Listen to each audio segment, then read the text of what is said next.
Here with Jason Loyd down at the Scholastic Duels. Jason, how many years have you been coming down to Florida for this? So we started 2017, started off most of our national tournaments, so 2018 was the first time that we introduced the women's division for the AU National Scholastic Duels. That's been going on, the Disney Duels that people call it, for since '96, so probably 7 years, 8 years. And this year, how many teams have you brought down? So us personally, so we have an official districts team in which girls go and compete at AU Girls State. They earn their spot, only the all-star get an invite, and then we fill the team after that. We have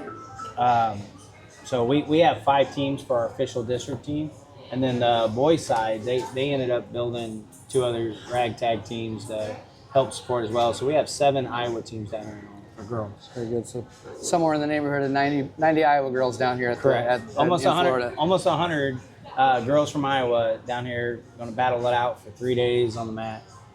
So the Iowa philosophy, we talk about this a lot, but could you tell everybody what your philosophy is with girls and being on the mat? Yeah, so I had 2 sons. One was extremely talented. The other one had to work his tail off. And when he was given an opportunity, he improved on the mat. And so that always stuck with me. So when I had the opportunity to, kind of steer the ship for the girls, we have a no girls left behind philosophy to where we absolutely go all in, support every athlete we can possibly afford to support, and, give them that opportunity, that mat time, so that then they can grow and succeed later on. Good. So this new trip down to Fort Lauderdale, second year we've been down here. We're at the Plunge Resort.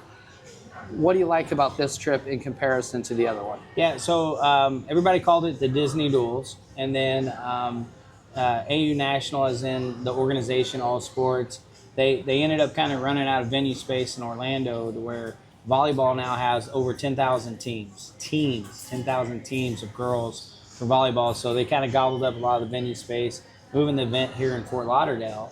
And I actually enjoy Fort Lauderdale. We have kind of like the South Beach experience. And it's I don't want to say adult, but it's kind of like older thinking as far as girls and maturity wise. We're on the beach every day. They've already had 2 beach workouts, which they love. We did a sunrise splash out in the ocean. There's one of the biggest shopping malls down here. There's fan boats, parasailing, all kinds of stuff. So there's a lot to do in Fort Lauderdale, and it's definitely a different vibe. And the girls always loved beach day. It was always their favorite when we'd go to Daytona after the competition. So now they get beach day every day. There's been incredible growth in girls wrestling in the state of Iowa. AAU has a lot to do with that. Twin River Duels, 100 teams this year. But down here in Florida, you've had big growth. Can you compare from the first year you brought a team down to where you're at now, and some of the cool things that happened with that? Yeah, so in the beginning, when we integrated the girls into AU Nationals across the board and added them to Scholastic Duels, Disney Duels, we almost weren't able to come the first year. And that's because you had to have a minimum of 8 athletes. And it was a big trip, and the population in Iowa really wasn't that big, especially high school girls in the postseason, which has been a huge focus for us. Like you said, we have 100 teams now in the postseason for Twin Rivers. Like, that was unheard of just a year or 2 ago, and it's still blowing our minds. And so, we've had a big push to develop that. And our first year, Allie Anderson was an alternate. And we had so many dropouts and this and that and, injuries that we ended up with a minimum of 8 girls at first to make our registration. And then once we got down here, we picked up some girls. We had a little looser rules, develop that team. But we went from barely filling 1 team to now, like I just mentioned, there are 7 full teams of girls coming out of Iowa down here, almost 100 girls. And that's pretty big, and it's in a 7-8 years short time. So it's been pretty hard to stay ahead of, especially affording, because we had to afford. I don't make my coaches pay now. In the beginning, we had to pay. We divided it up where they had to pay $300-400 to come. Now, I try to make sure these coaches are well cared for, and I try to make sure these kids are well cared for, and we have such a big group, so it takes quite a lot of financing. And if I could bring a dozen teams, I'm going to keep working towards it. And I have my friend like Troy Greeter, who always pushes that one more team, is that getting it out. But then, like this year, something kind of special is we have really full-on engagement from girls who wrestled with us on those first original Disney Dual teams, and now they're coaching.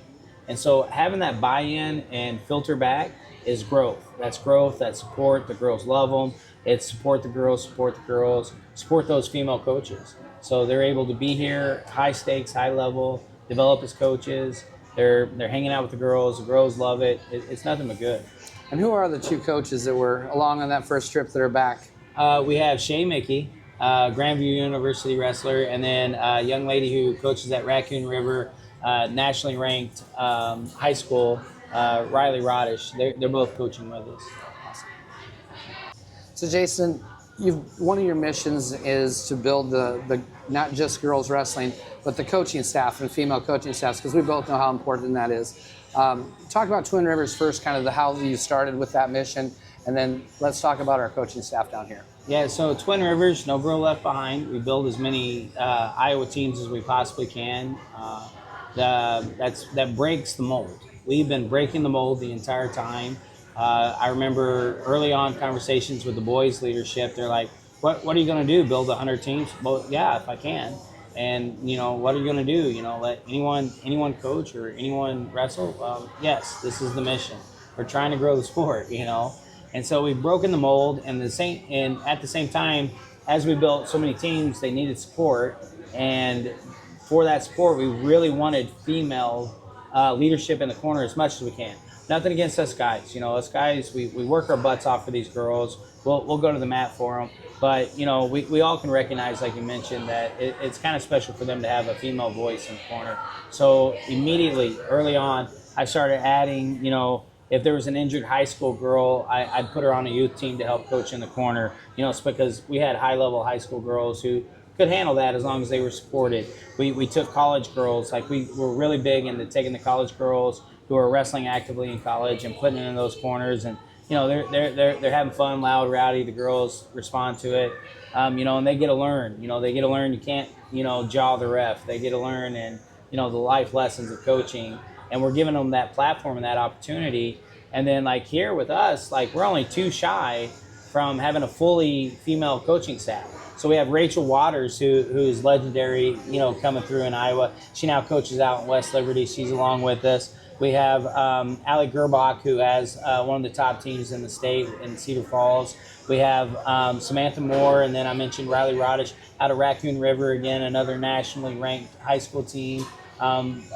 Samantha wrestled at Grandview University, is an assistant coach out there.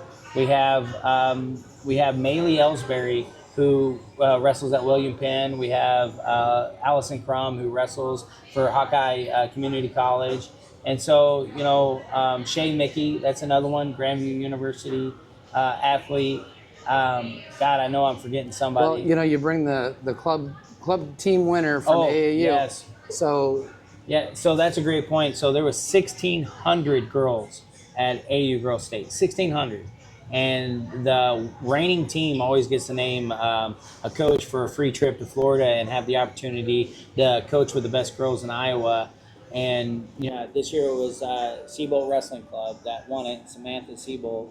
So Jason, with all this growth, what's the future hold? Where are you going to go with where you think we're going with this? Yeah, since the beginning we've had a tiger by the tail, and a lot of people have heard me say that term, but it really is like just staying ahead of it has been a monster and pretty tireless work. But we're going to continue that. So at the Recplex there in Des Moines, we're going to expand out. The venue is huge. So, there's basketball courts, hockey courts, all kinds of things. We can put mats and have seating and things. So Twin Rivers, ultimately could get as big as we could ever make it. And I think very soon we're going to be pushing, to see numbers. So the girl division in a place like Virginia Beach are small, but we're going to start seeing numbers that rivals those tournaments just with girls as a standalone girls event. AU Girls State, we're going to develop some districts as those youth numbers start hitting the right numbers, to where we can actually have a district. In the meantime, we're there at the arena. We have that enormous convention hall, probably bringing in some stands next year, to kind of help with the seating a little better. But, we're just going to continue to grow what we're doing. And, right now we're 1/3 the population of the boys, but our energy, we have the potential to, surpass them. And in Iowa, 13,000 AU wrestlers are in Iowa. That's bigger than the Iowa High School Association, the Girls Union, and I'd like to see us rival the boys, if not going beyond them.